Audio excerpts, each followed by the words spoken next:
Hey folks, so if you remember my previous videos here, if you're returning to the channel, you'll realize that I bought a John Deere 2500B precision cut with about 1,240 hours on it, used this mowing season to add to my John Deere fleet. So right now I've got 1,374.7 hours on it, and I just wanted to make kind of a long-term review here. Well, I guess not a long-term, but a one-year review of this machine and how it is functioning. So if you remember, I have a 2500E in my fleet as well, and mind you, this is a 2019 model here, and that 2500E I believe is a 2011, something like that. But so I'm no novice to this Kawasaki engine that's in the machine. Now, what they do with this newer model, this 2500B, is that the engine in the engine bay is actually mounted different, and it's easier to work on, much easier to work on if any of you have ever worked on a 2500E. The engine, everything is pretty self-explanatory, easy to get to. Belts, fans, spark plugs, radiator in the rear, how to clean the radiator here. Everything is really easy to work on and to get to compared to the 2500E that I have. Air filter, everything like that. Oil, coolant, everything like that is fairly easy to get to. And I do have to say, I am a fan of this mower. The reels on this unit, of course, are hydraulically driven and not electronically driven. And to tell you the honest truth here, I like the electronically driven reels a little bit better. Well, I like them a lot better, actually, than my hydraulically driven reels. And next year I may repurpose this unit to go to my T and fringe unit, and my greens unit that I had last year, which is now my T and fringe unit, the 2500E, I may repurpose that to go to my greens. So I'm not sure yet here. I like both units. This unit is nice. There is a consistency, though, that you get with electronically driven reels, even though they are more costly to repair, that you don't get with hydraulically driven reels. Again, though, I mean, if I had ultimate money in the world, I would just buy hydraulically driven reels, so I wouldn't have to worry about any maintenance on the drivers or anything like that on the electronic reels, because of course hydraulics, less can go wrong with it except a hydraulic leak. But if you keep up with your hoses and your maintenance, you're not going to have any issues like that. But in all here, I am happy with the unit. I did end up putting a light bar on it, which of course doesn't look very professional. And you know, the lights that I have here, I have one repositioned to go this way so I could see the pin when I'm putting it back into the hole, and I have one facing forward. But I was mowing with this unit here for quite a while with just the two lights, and I realized that I needed more light, so I ended up getting that light bar, and it works very nicely. The fuel tank is a little difficult to read here, but it gets the job done, and you know what you need to know with everything here and down here. But these are the John Deere, and I will show you. These are the John Deere 22QA5 7B. So these are the quick adjust. These are the 22-inch quick adjust reels. I have 11 blades on these reels, not 7. And I like that dispersion. I like 11. If I had a choice, I'd go up to 13, and I may do that here when I go on to get my next reels.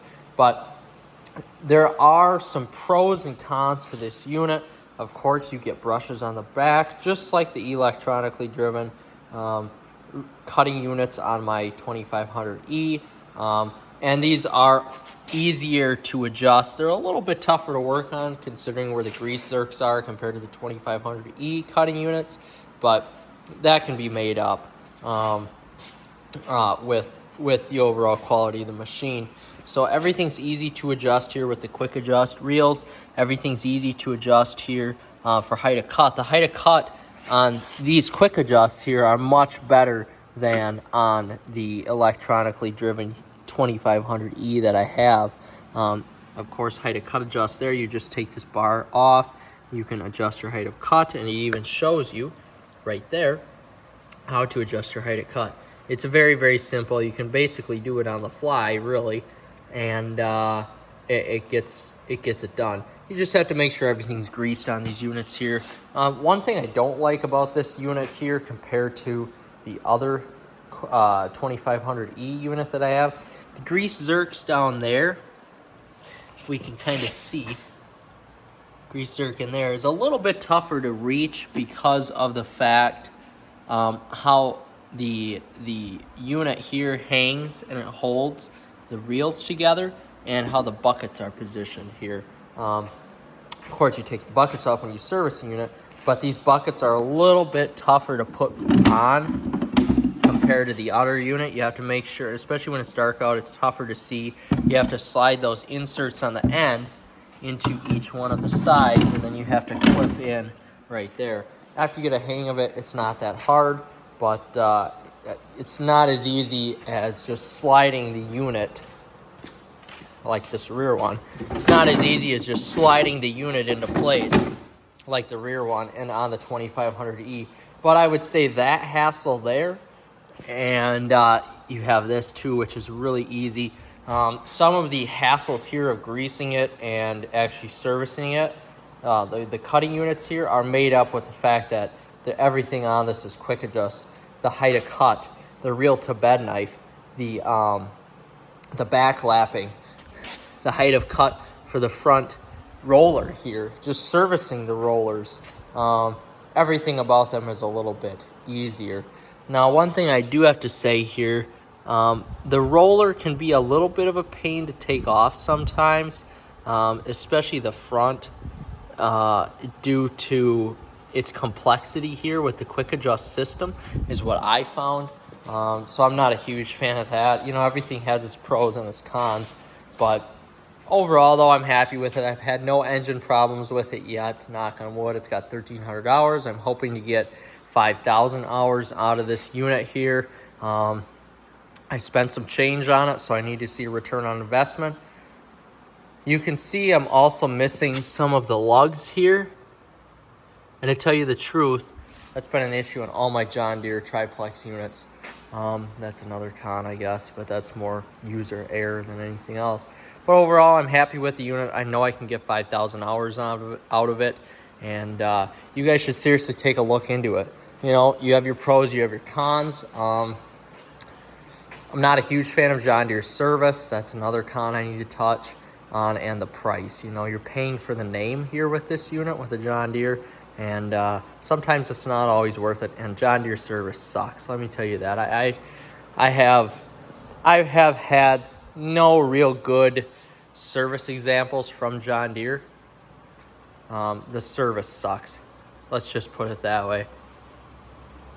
But if you want a quality made unit, this is the best unit to buy. I've used Toro, I've used Jacobson. John Deere makes the highest quality unit from tire all the way up to rollover protection system. Hands down, best unit out there. If you're looking to get some better service, you may want to go a different route. But if you're looking for overall quality, John Deere is the way to go.